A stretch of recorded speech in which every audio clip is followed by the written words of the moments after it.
Best of में आप सभी का स्वागत है। आज आपके सामने हैं आरिफ मोहम्मद खान। इनकी मौजूदा पहचान मोदी सरकार में केरल के राज्यपाल और एक कट्टर राष्ट्रभक्त नेता की है।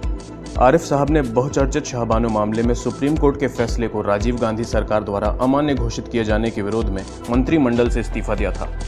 यह अपनी समाज सुधारक वाली छवि, वाकपटुता एवं अनुभव आधारित राजनीतिक ज्ञान के लिए जाने जाते हैं। आपके सामने है बेस्ट ऑफ आरिफ मोहम्मद खान।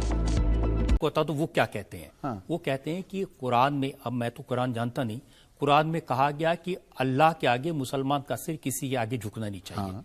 और आरिफ मोहम्मद खान कहते हैं वंदे मातरम गाओ। वंदे मातरम तो कुछ भी नहीं है। 250 साल तक मुगलों के दरबार में सजदा होता था। कहां थे ये?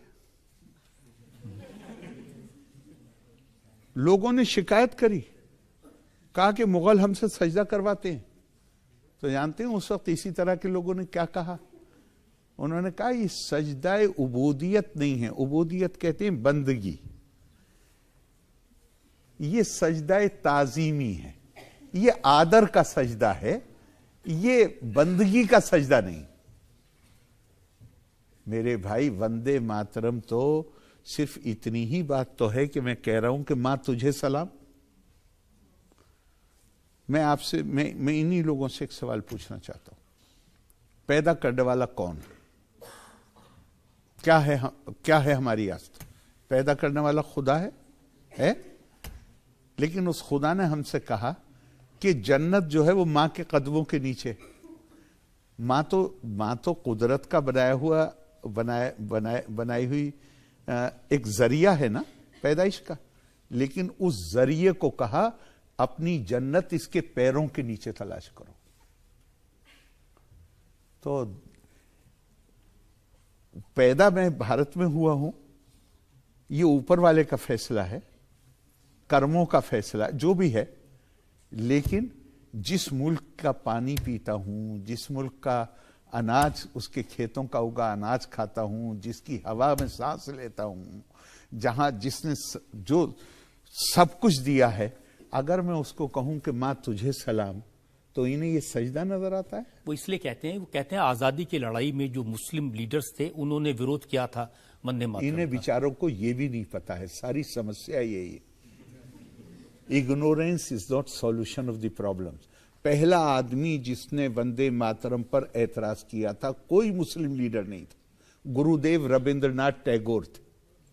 ब्रह्मो समाज था जिसने एतराज किया था। उनके एतराज के बाद कुछ मुसलमानों ने भी एतराज किया। उसके बाद एक कमेटी बनाई गई। उस कमेटी ने एतराज वाले हिस्सों को अलग कर दिया।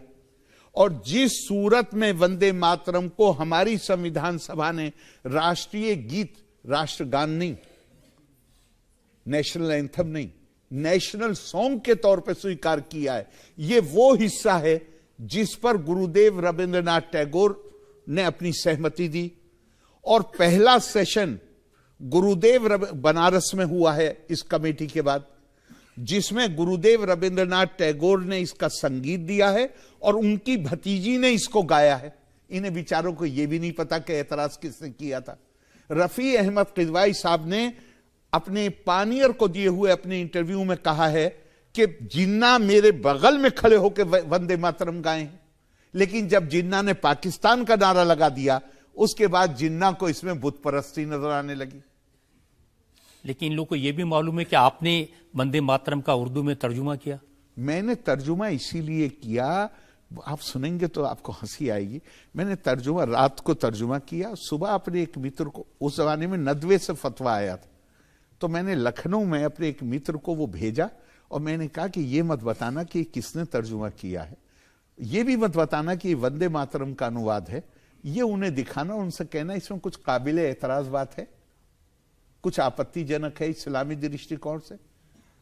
और फिर मुझे, और जब वो राय दे दें तब उन्हें बताना कि ये वंदे मातरम का अनुवाद है। उनका थोड़ी देर में मुझे फोन आया कि वो कह रहे हैं कि इसमें तो कुछ भी आपत्तिजनक नहीं। तो आपत्तिजनक चीज एक ही है, वो है इग्नोरेंस। जहालत, जिस चीज को हम नहीं जानते वो आपत्ति। अब जब अब इन्होंने क्या कहा, अब इन्हें कुछ नजर ना आए उसमें कि भाई ये अनुवाद है इसका, संस्कृत तो आपको नहीं आती ना, नहीं आती, ये इसका अनुवाद है, इसमें बताइए क्या आपत्ति है। उनका साहब होता आरिफ साहब ने खुद कहा है कि आजाद तर्जुमा है, ये कैसे मान लिया जाए ये सही है। दिल्ली यूनिवर्सिटी के संस्कृत के प्रोफेसर जो हेड ऑफ द डिपार्टमेंट मुझे फोन करके, अगर मैंने अनुवाद गलत किया है तो वो किसको बताना चाहिए, जो संस्कृत का जानने वाला है। वो मुझे फोन करके कह रहे हैं कि आरिफ साहब मेरी आंखों में आंसू आ गए, ऐसा शानदार आपने अनुवाद किया। और जिनको आती नहीं संस्कृत वो कह रहे हैं कि ये कैसे मान लें कि ये सही अनुवाद। अब इसका क्या इलाज? तो अनुवाद किया आपने, वो अगर आप जनता को सुना दें कि जरूर।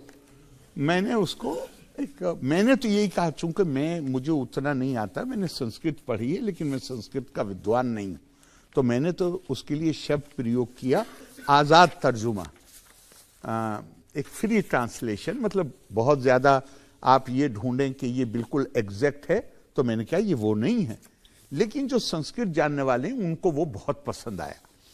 और वो ये है तस्लीमात मां तस्लीमात। तस्लीम कहते हैं प्लूरल है सलाम का, जैसे कहें मां तुझे सलाम, तो ये उसका प्लूरल है, बहुवचन। तस्लीमात मां तस्लीमात, तू भरी है मीठे पानी से, फल फूलों की शादाबी से, दक्किन की ठंडी हवाओं से, फसलों की सुहानी फिजाओं से, तस्लीमात मां तस्लीमात।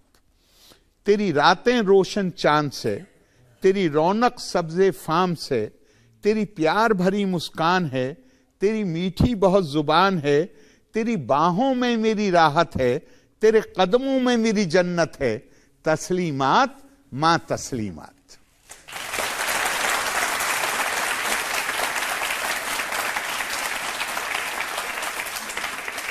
तो इस तर्जुमे के लिए तो आपको कई बार सलाम करना चाहिए। तस्लीमात पार्टी कम्युनल हुई है, तो फिर क्या इस बात पे सहमत हो सकते हैं आप कि हमारा देश कम्युनल हो रहा है? हमारा देश कम्युनल नहीं हो रहा जब तक वो लोग जो एक खास कम्युनिटी के इत्तेहाद का नारा लगाते थे, और वो इतने शॉर्ट साइटेड लोग थे कि उन्हें ये नजर नहीं आता था कि इसकी रिएक्शन दूसरी तरफ भी होगी। वो नारे कौन, जरा मौलाना आजाद की तकरीरों को पढ़ लीजिए, क्या कहा है मौलाना आजाद ने कहा कि आज तुम्हारे चेहरों पे महलाल और परेशानी है। मैंने उस वक्त तुम्हें पुकारा था जब इसकी बजाय तुम्हारे चेहरे हसास बसास थे, लेकिन मैंने तुम्हारी तरफ हाथ बढ़ाना चाहा, तुमने मेरा हाथ तोड़ दिया। मैंने तुम्हारी तरफ करवट लेनी चाहिए, तुमने मेरी कमर तोड़ दी। मैंने तुम्हारी तरफ कदम बढ़ाने चाहे, तुमने मेरी टांगें तोड़ दी। तुमने गफलत व इनकार की सारी सुन्नतें ताज़ा कर दी। जब आपका को तारीख का अंदाजा नहीं होता, जरा पढ़िए 46 का मौलाना का इंटरव्यू। मौलाना ने क्या कहा है कि मुस्लिम लीग की सियासत के नतीजे में इस मुल्क में क्या असरात मुरत्तब होंगे। अल्लाह का शुक्र है, हालांकि पाकिस्तान के ताल्लुक से उन्होंने जो पेशन गोइयां की हैं वो सब सही साबित हो गई, लेकिन अल्लाह का शुक्र है हिंदुस्तान में वो सारी पेशन गोइयां सही साबित नहीं हुई है। लेकिन मैं आपसे पूछना चाहती हूँ, अगर एक लाइन में देखा जाए तो आप ये कह रहे हैं कि जो माइनॉरिटी कम्युनलिज्म था, मैं क्या कह रहा हूँ, आप सवाल मैं समझने की कोशिश कर रही हूँ, दर्शकों को समझाने की कोशिश कर रही हूँ। मेरे पास अल्लाह का शुक्र है अल्फाज हैं, मैं उसी को दोहराने की कोशिश कर रही हूँ कि क्या मैं ठीक समझ पा रही हूँ आपकी बात, कि आप ये कह रहे हैं कि माइनॉरिटी कम्युनलिज्म के जवाब के तौर पर जो मेजॉरिटी कम्युनलिज्म हमें नजर आ रहा है, क्या वो है जो आप कह रहे हैं, जिसको रिएक्शन कह रहे हैं आप, वो रिएक्शन क्या है? आप लफ्ज माइनॉरिटी, वो रिएक्शन क्या है? मैंने माइनॉरिटी लफ्ज इस्तेमाल नहीं किया और मैं इस लफ्ज को इस्तेमाल करूंगा नहीं। क्या आप उसको एकेडमिक्स की ज़बान में क्या कहेंगे जो कांग्रेस पार्टी ने किया वो क्या है? मैं आपको दूसरा एक ही मिसाल देता हूं। पिछले 4-5 साल में हरियाणा में एक कम्युनिटी है, मैं नाम भी नहीं लूंगा, बहुत डोमिनेंट कम्युनिटी, उन्होंने बड़ा एजिटेशन चलाया रिजर्वेशन का, और आखिर होते होते क्या हुआ, बाकी सारी वो मुसलमान नहीं, सारी कम्युनिटियां उनके खिलाफ हो गई। नतीजा क्या हुआ, इस इलेक्शन में क्या हुआ, बगैर किसी के कहे हुए उस कम्युनिटी के लीडरों से आप बात कर लीजिए, वो क्या कहते हैं भाई हम तो अलग थलग पड़ गए, हमारे पास तो कोई चारा ही नहीं रह गया कि हम बीजेपी को वोट दें ताकि कम से कम दूसरी कम्युनिटियां हमें कबूल तो कर लें। ये अकेले जिसे आप माइनॉरिटी कह रही हैं उसके खिलाफ नहीं है। जो कोई भी अपनी 1.5 ईंट की दीवार खड़ी करने की कोशिश करेगा, आज मुल्क में वो माहौल बन गया है कि अलगाववाद की बात जो कोई भी करेगा, चाहे वो इस मजहब का हो उस मजहब का हो, सारे लोग इकट्ठे होकर उसके खिलाफ हो रहे हैं। चलिए, एक पॉइंटेड सवाल, एक लाइन का सवाल। नरेंद्र मोदी का दूसरा कार्यकाल चल रहा है, भारत में मुस्लिम समुदाय का भविष्य क्या है? भारत में मुस्लिम समुदाय का भविष्य, ये सवाल अपने आप में, जो हिंदुस्तान का भविष्य है वो हिंदुस्तान में रहने वाले लोगों का भविष्य, उसमें मुसलमान भी शामिल। और उनकी पहचान कोई मायने नहीं रखती। क्या पहचान? उनकी पहचान से जुड़ी जो दुश्वारियां हैं। पहचान मैं कह रही हूँ, मैं बताता हूँ आपको। मेरी पहचान ये होनी चाहिए कि मैं 3 तलाक देकर अपनी बीवी को घर के बाहर निकाल सकता हूँ। मेरी पहचान ये होनी चाहिए कि एक बीवी के लिए मेरे पास साधन नहीं है, मैं 4 बीवियों का हक है। मेरी पहचान होनी चाहिए, कुरान मुझे कहता है। हाँ, मैं मुझे एक चीज़ मैं कहना चाहता था आपसे, कि आपने कहा कि ये तो जो लोग इल्म, जिनके पास नॉलेज है, वो ये बातें जान। मेरे भाई, इस दीन में जिनकी आप बात कर रहे हैं, यहाँ इल्म का हासिल करना पहले दिन फ़र्ज हुआ था, नमाज 11 साल बाद फ़र्ज हुई है। ये बेइल्म हुए कैसे? किसी भी सोसाइटी में क्लर्जी, पेशेवर जिन्हें उलमाए सू कहा गया है, वो जिंदा नहीं रह सकते जब तक अवाम जाहिल नहीं होंगे। अगला सवाल आरिफ साहब, क्या जिस तरह की आशंकाएं जाहिर की जा रही हैं कि भारत धीरे धीरे एक सेक्युलर डेमोक्रेसी से एक हिंदू राष्ट्र की तरफ आगे बढ़ता जा रहा है, क्या आप इस बात से सहमत हैं? आपने कभी एतराज किया उन मुल्कों पे जहां पे इस्लामी हुकूमत है? मैं कह रही हूँ कि भारत के नजरिए से बात करें, वो बहुत लंबी बहस हो जाएगी। आज दुनिया ग्लोबल विलेज है, लेकिन ये बहुत लंबी बहस हो जाएगी। ग्लोबल विलेज है। और हिंदू राष्ट्र से आप क्या समझती हैं, ये बताइए मुझे। जहां पर माइनॉरिटीज जो मुसलमान हैं या ईसाई हैं या दूसरे जो माइनॉरिटीज हैं जो रिकॉग्नाइज्ड हैं, हिंदू आई विश आप मुझे मैं ये कहना चाह रही हूँ कि वो दूसरे दर्जे के नागरिक बन जाएं, उनके अधिकार छीन लिया जाए। असल चीज पे आइए। ये तारीख दूसरे मजाहिब की है। हिंदू मजहब में दूसरे दर्जे के शहरी का तसव्वुर ही नहीं। कोई तारीख में मिसाल नहीं मिलती। यहां कोई जिम्मी नहीं बनता, यहां किसी से जिजिया नहीं लिया जा सकता। लेकिन आप हिंदू सुप्रीमेसी से आप इनकार कर रहे हैं। भाई मैं ये जो तमाम जो नीतियां और राजनीति में नजर आ रही है, एक बात जानता हूं और बहुत अच्छी तरह जानता हूं, और ये मैंने पहले ही आपको कह दिया, मैं कुरान का तालिब इल्म हूं। कुरान मुझे ये बताता है कि हुनैन में जब 10,000 से ज्यादा की तादाद थी, फौज भाग खड़ी हुई, और कुरान कहता है तुम्हारी मेजॉरिटी तुम्हारे किसी काम ना आई। ये कुरान कहता है। और जहां माइनॉरिटी में थे, 300 थे, वहां तुम कामयाब हो गए। तो वो क्या कहता है? कहता है कि अगर आप तौहीद के मानने वाले हैं, अगर आपका अकीदा ये है कि उसके अलावा ना कोई आपको नुकसान पहुंचा सकता है और ना फायदा पहुंचा सकता है, तो ऐसा आदमी कभी भी ना तो तादाद कम होने से डरेगा और ना तादाद ज्यादा होने से उसके अंदर गर्व की अनुभूति पैदा होगी। एक सेकंड, मैं एक बात जानता हूं, फिर मैं आ रहा हूं कुरान की तरफ लौट के। वअम्मा मा यनफउन्नास फयमकुसु फिल अर्द, कुरान में वादा है वो लोग जो समाज का फायदा पहुंचाने वाले लोग हैं, उनको हम सिर्फ अपने लिए जीना चाहते। इस मुल्क में सबसे छोटी माइनॉरिटी पारसी हैं, उनका तो एक मेंबर भी नहीं है पार्लियामेंट के अंदर, उन्हें तो फिक्र नहीं है।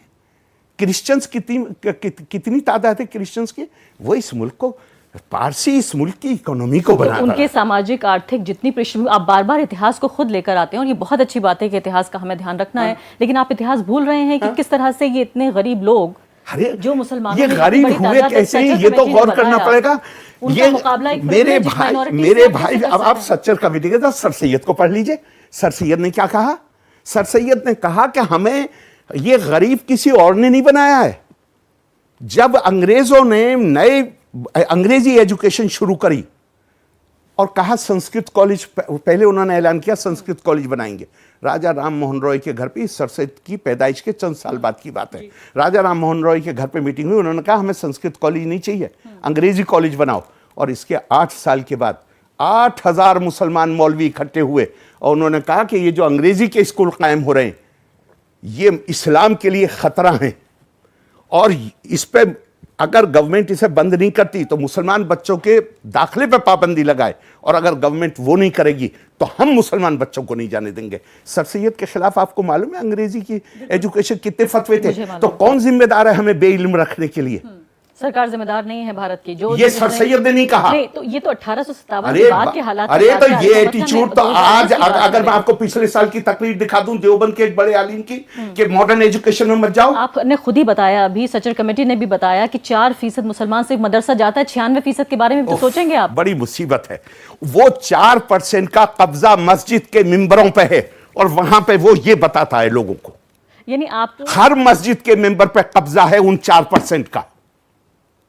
और वो मुझे कहता है, जरा अपनी टॉलरेंस पर गौर करिए, सिर्फ गैर मुस्लिम काफिर नहीं है, देवबंदी के नजदीक बरेलवी काफिर है, बरेलवी के नजदीक देवबंदी, दोनों के नजदीक अहले हदीस काफिर है, तीनों के नजदीक शिया काफिर है, चारों ने अहमदियों को बाहर कर दिया। जरा अपने एटीट्यूड पर गौर करिए।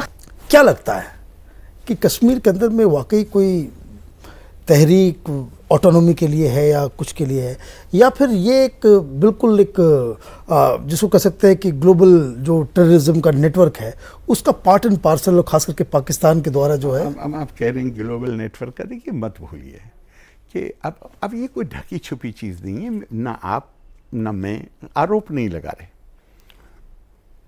जनरल ज़ियाउल हक की तकरीर है, जो उनका जो सबसे बड़ा ट्रेनिंग सेंटर है, मुझे उसका इस वक्त ठीक से नाम याद नहीं आ रहा, कठुआ या कुछ ऐसे ही नाम है, वहाँ पर उन्होंने कहा है, बहुत मशहूर, इस पर आज वो इंटरनेट पर मौजूद है, जहाँ उन्होंने कहा कि अब हम कन्वेंशनल वॉर हिंदुस्तान के साथ लड़ना मुश्किल नहीं ना, अब हमें 1000 ज़ख्म लगाने हैं हिंदुस्तान के ऊपर, ताकि इतनी ब्लीडिंग हो जाए कि हिंदुस्तान कमज़ोर होकर गिर पड़े। वो अगर आपको भी ये गलतफहमी हो, मुझे कभी ये गलतफहमी नहीं रही। जब हमारे पूर्व प्रधानमंत्री अटल जी पाकिस्तान जा रहे थे, और मैं भी उनके जाने से पहले 15 दिन पहले एक डेलीगेशन भेजा गया, मैं उसमें शामिल था, मैं नहीं जाना चाहता था। क्यों? मुझे ये गलतफहमी नहीं है कि वहाँ जो वहाँ रियल एस्टेब्लिशमेंट चुनी हुई सरकार नहीं है, वहाँ रियल एस्टेब्लिशमेंट आर्मी। मुझे कभी नहीं, मैं आज भी कन्विंस नहीं हूँ कि वो हमारे ताल्लुकात को नॉर्मल होने देंगे। क्योंकि अगर भारत और पाकिस्तान के देखिए ताल्लुकात नॉर्मल अगर हो जाते हैं, तो मैं आपसे सवाल पूछता हूँ कि पाकिस्तान की जो आने वाली नस्ल है, जो आज जवान हो रहे हैं, कल को वो पूछेंगे या नहीं पूछेंगे कि 1947 में बंटवारा हुआ मज़हब के नाम पे, हिंदुस्तान में मुसलमानों की तादाद पाकिस्तान की कुल आबादी से ज़्यादा है, और हम दोस्त भी हैं, तो सवाल करेगा नहीं करेगा कि बंटवारा कराया काहे के लिए था? बिल्कुल पूछेगा, बिल्कुल पूछेगा। तो क्या एस्टेब्लिशमेंट ये चाहेगा कि फाउंडर की विजडम पर, पाकिस्तान बनाने वाले की बुद्धिमत्ता पर पाकिस्तानी सवाल खड़े करें? और ख़ास तौर से उस वक्त जब उनका बनाया हुआ, धर्म के नाम पे बनाया हुआ देश 25 साल के अंदर 2 टुकड़े हो गया, और बाकी बचे हुए के टुकड़े होने की हाँ, वो निशान आसान बिल्कुल है। तो वो तो उस पर तो कोई डाउट ही मत रखिए कि ये बाहर से प्रेरित है, और इसीलिए मैं मानता हूं कि ये इस आतंकवाद का मुकाबला करना कश्मीर की सरकार के बस की बात नहीं है, ये तो भारत सरकार को ही करना पड़ेगा, और भारत सरकार कर भी रही है। ये भारत सरकार को ही कार्रवाई करनी पड़ेगी, क्योंकि ये हमारी सीमाओं के बाहर से आ रहा है। अब आपने एक दूसरा सवाल किया कि लोकली क्या है। मैं अपने कश्मीरी मित्रों से एक सवाल करता हूं, उनको सबसे बड़ी शिकायत हमसे जो रही, वो शिकायत थी इलेक्शन में धांधली की। मुझसे मेरे मित्रों ने कहा है, मेरे बहुत अच्छे संबंध, उसने कहा कि आरिफ भाई, उत्तर प्रदेश का आदमी अपना एमएलए एमपी चुनता है, तमिलनाडु का आदमी अपना एमएलए एमपी चुनता है, कश्मीर में एडमिनिस्ट्रेशन तय करता है कि कौन चुना जाएगा। तो मैंने उनसे एक सवाल किया, ये परंपरा कब शुरू हुई? ये परंपरा शुरू हुई 1952 के इलेक्शन में, जब तकरीबन 69 कैंडिडेट के 69 कॉन्स्टिट्यूंसी से बगैर इलेक्शन के कैंडिडेट जीत के आए, और बाकी लोगों के नॉमिनेशन पेपर ही रिजेक्ट कर दिए गए। अब मैंने उनसे एक सवाल किया, मैंने कहा ये बात मानते हैं? बोले हाँ। मैंने कहा आप, अगर ये काम उत्तर प्रदेश में हो जाता कि किसी का गलत तरीके से नॉमिनेशन पेपर रिजेक्ट हो जाता, वो इलेक्शन कमीशन के पास जा सकता था शिकायत करने के लिए या नहीं जा सकता था? जा सकता था। मैं कहा आपके यहां हुआ, आप जा सकते थे इलेक्शन कमीशन के पास? नहीं। क्यों? क्योंकि 370 आपको इलेक्शन कमीशन के पास जाने से रोकता है। तो शक्ति आपको दे रहा है 370 या शक्ति कश्मीर के राजनीतिज्ञों को और ब्यूरोक्रेट्स को दे रहा है? किसका सशक्तिकरण हो रहा है? 370 ने आपकी जान निकाल दी है कश्मीरी की, और कश्मीर की सरकार में बैठे हुए लोगों को पूरा प्रोटेक्ट कर दिया है। अरे भाई कोई तो कारण है। 1100 रुपए का एवरेज है पूरे देश का प्लैंड एक्सपेंडिचर का, कश्मीर को छोड़ के, और कश्मीर में 6000 रुपए से ज्यादा का है। Oh my God. शुरू से आखिर ये कहां जा रहा है? और 370 का प्रोटेक्शन नहीं होता तो एक आम कश्मीरी सवाल कर सकता था ये पैसा कहां है। लेकिन वो बेचारे के पास एजुकेशन भी नहीं है, उसको इस गलतफहमी में मुब्तला कर दिया गया कि 370 तुम्हारे अधिकारों का संरक्षण करता है। उसको तो अधिकारों से वंचित करता है 370। हमसे सबसे बड़ी शिकायत कश्मीर, मतलब हमसे मतलब केंद्र से, मैं कहता हूं अगर उन्हें पूरे देश से भी शिकायत हो तो जायज। अगर ये शिकायत उन्हें हो कि भाई तुम तो अपना प्रतिनिधि चुनते हो और तुम्हें इसकी फिक्र कभी नहीं हुई कि हम अपने वोट से अपना प्रतिनिधि नहीं चुनने पाते, तो मैंने उनसे कहा भाई इसकी परंपरा कहां से शुरू हुई? इसकी ये परंपरा वहां से शुरू हुई जहां 370 अपनी पूरी ताकत के साथ मौजूद था, और वो किसी कश्मीर के रहने वाले को ये हक नहीं देता था कि वो जाके इसकी शिकायत इलेक्शन कमीशन में कर सके। भाई अब फैसला आप खुद कर लो कि ये इसको रखना आपके हक। मुझे तो बड़ा अच्छा लगेगा, मैं ये बात के साथ इस क्वेश्चन को ख़त्म करता हूँ, मुझे तो बड़ा अच्छा लगेगा राज्यों के पास ज़्यादा अधिकार होने चाहिए। बिल्कुल। विशेष अधिकार नहीं होने चाहिए, ज्यादा अधिकार होने चाहिए। और इस लड़ाई का नेतृत्व कश्मीर के लीडरों को करना चाहिए।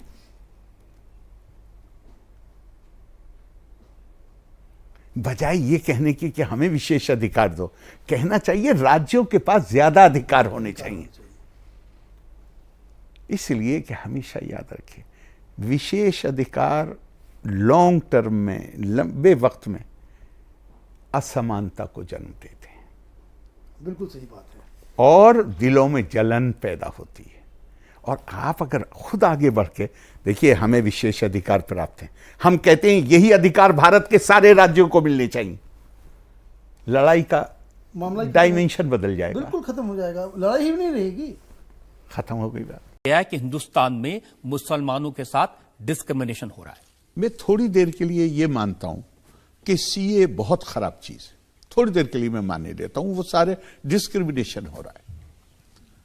लेकिन डिस्क्रिमिनेशन करने वाला क्या उस एक खुदा की ताकत के बाहर है जिसको मैं मानता हूं? तो कुरान मुझसे क्या कहता है? कुरान मुझसे कहता है, वमा असाबकुम मिन मुसीबतिन फबीमा कसबत अयदीकुम व याफू अन कसीर। और तुम्हारे पर जो भी मुसीबत आती है वो तुम्हारे अपने हाथों की कमाई हुई होती है, दूसरा नहीं ला सकता तुम्हारे ऊपर मुसीबत। क्या इसका मतलब क्या हुआ?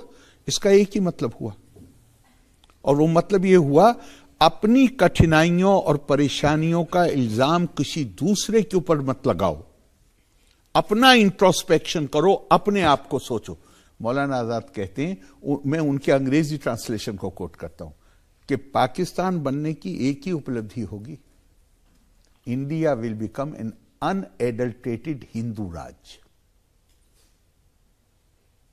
आप बीज जब बो रहे हैं उस वक्त आप ये ध्यान नहीं करेंगे कि इसके फल क्या आएंगे।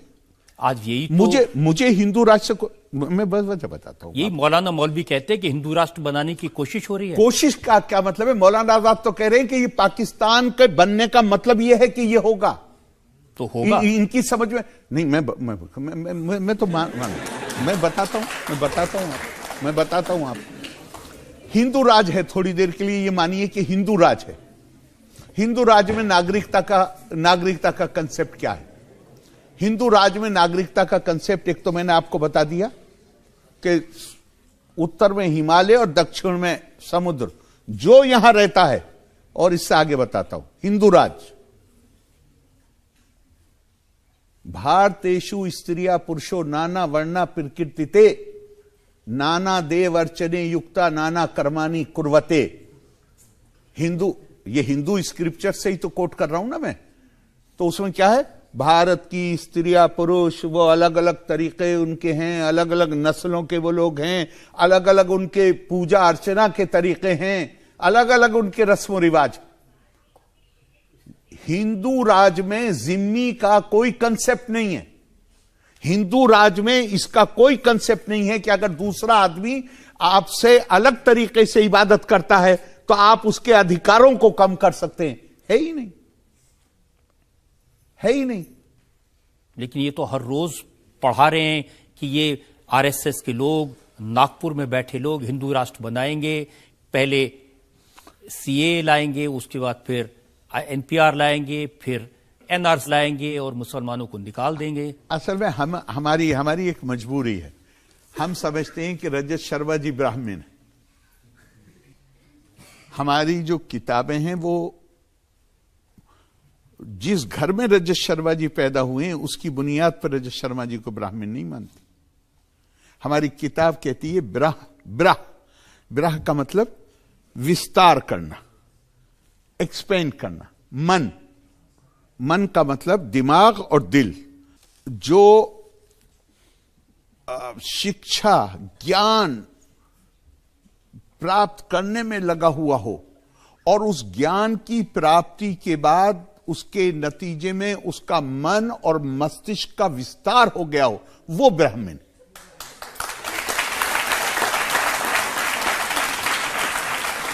उस सेंस में आप ब्राह्मण हैं किताब के मुताबिक। इस सेंस में नहीं ब्राह्मण है आप कि आप ब्राह्मण घर में पैदा हुए, उस सेंस में आप ब्राह्मण। तो हम बहुत सारी चीजों को हम खुद तो ये ब्राह्मण आपसे ये पूछ रहा है कि ये जो मौलाना मौलवी ये समझा रहे मुसलमानों को कि हिंदुस्तान में मुसलमानों के साथ, मैं वही तो बता रहा हूं उनके आपको। साथ उनको परेशान किया जा रहा है। मैं वही बता रहा हूं। हमारे इंसान की मजबूरी ये है कि वो अपने ज्ञान और अपने तजर्बे के ऊपर नहीं उठ पाता है। चूंकि जिनकी आप बात कर रहे हैं उनके हाथ में सत्ता हो, खालिस जिनकी आप बात कर रहे हैं, तो वो तो बाकी सबको जिम्मी बना देंगे। तो वो ये समझते हैं दूसरे के हाथ में सत्ता चली गई तो वो हमें जिम्मी बना देंगे। वहां जिम्मी का कंसेप्ट उससे कहीं बड़ी है। लेकिन आरिफ मोहम्मद खान, आप एक तरह के आदर्शवादी धर्मनिरपेक्ष फ्रेम ऑफ माइंड में ऐसा लगता है कि फंस गए हैं। आप ये देखिए, हम एक ऐसे देश में जी रहे हैं जहां मेनका गांधी ने ये कहा कि मुसलमान मुझे वोट नहीं देते, मैं उनका काम नहीं करूंगी। हम ऐसे देश में जी रहे हैं जहां पर नरेंद्र मोदी देश के प्रधानमंत्री रहते हुए, आप यमन में जीना चाहती हैं, उन्होंने कहा आप सीरिया में जीना चाहती हैं। मेरा सवाल हाँ, बताइए। उन्होंने वायनाड के लिए कहा कि राहुल गांधी वहां चुनाव इसलिए लड़ने गए हैं क्योंकि वहां पर उनको मालूम है कि हिंदू उन्हें वोट नहीं करेगा। हम एक ऐसे दौर में जी रहे हैं जहां 303 मेंबर ऑफ पार्लियामेंट में एक भी मुसलमान बीजेपी की तरफ से नहीं है। तो आप ये बताइए कि ऐसे वक्त में जहां की पूरी पॉलिटिक्स एंटी मुस्लिम एक पिलर पर बेस्ड हो, वहां आप एक तरह के एक रिजिड लीगल सेक्युलरिज्म में ऐसा लगता है कि फंस गए। चलिए ठीक है, आप पाकिस्तान में रहना चाहती हैं जहां पे हर जुमे को मस्जिदों में बम फेंके जाते हैं? मैं हिंदुस्तान को बेहतर बनाना चाहती हूं। आपने जुमला ये नहीं कहा, मैं हिंदुस्तान को बेहतर बनाना चाहती हूं। जी नहीं, आपने जुमला कहा हम ऐसे मुल्क में रह रहे हैं, इस तरह के हिंदुस्तान। जी नहीं, आपने जो जुमला कहा है वो कहा है हम ऐसे मुल्क में रह रहे हैं। तो आप पाकिस्तान में रहना चाहती हैं जहां पे हर हफ्ते हर मस्जिद में बम फोड़े जाते हैं? आप सीरिया में रहना चाहती हैं? आप यमन में रहना चाहती हैं? आप कौन से मुल्क में रहना चाहती हैं जहां लोगों के इंटरेस्ट जो हैं, उनके हुकूक महफूज हैं? और मुझे कोई एक मुल्क का नाम बता दीजिए, आप जिस मुल्क में रह रही हैं वो मुल्क वो है जहां देवबंद वालों को इसकी इजाजत है। ये किताब देवबंद में निसाब का हिस्सा है, सिलेबस का हिस्सा है ये किताब। इसमें जिहाद, कुरान कहता है उज़ीना लिल्लज़ीना युक़ातलूना बिअन्नहुम ज़ुलिमू, लड़ने की इजाजत सिर्फ उनको दी जाती है जिनके खिलाफ लड़ाई लड़ी गई है, उन पर जुल्म किया गया है, उनको उनके घरों से निकाला गया है। और देवबंद क्या बताता है जिहाद का मकसद क्या है? और मुझे कोई एतराज नहीं है, कुल 4% बच्चे पढ़ते हैं, लेकिन ये 4% वो हैं जिनका मस्जिद के मिंबरों पर कब्जा है, वहां से ये तकरीरें करते। लेकिन आखिरी वहां- बात जरा पहले बात सुन जब लीजिए। बॉम्ब ब्लास्ट हुआ था कब हुआ था हिंदुस्तान मेरी में? बात- आखिरी बार ये भी तो मुझे बता दीजिए आरिफ साहब। भाई मेरे बात पहले इसको तो सुन लीजिए। शरीयत में जिहाद दीन हक की तरफ बुलाने और जो उसे कबूल ना करे उससे जंग करने को कहते हैं। ये देवबंद में, और इस किताब को बच्चा जब आता है तो वो यूं करके आंखों पे लगाता है, चूंकि उसको कहते हैं ये अल्लाह का कानून है। ये नहीं कहते कि ये देवबंद वालों की राय है। और ये मैं जब अंग्रेजी से कोट किया करता था, मेरे दोस्त कहते थे अरे भाई गलत तर्जुमा तो नहीं है। तो मैंने ये 9 वॉल्यूम देवबंद से मंगाए, देवबंद के छपे हुए हैं, मकतबा थानवी देवबंद जिला सहारनपुर। ये पढ़ाएंगे। आरिफ साहब मेरी आपसे एक शिकायत है।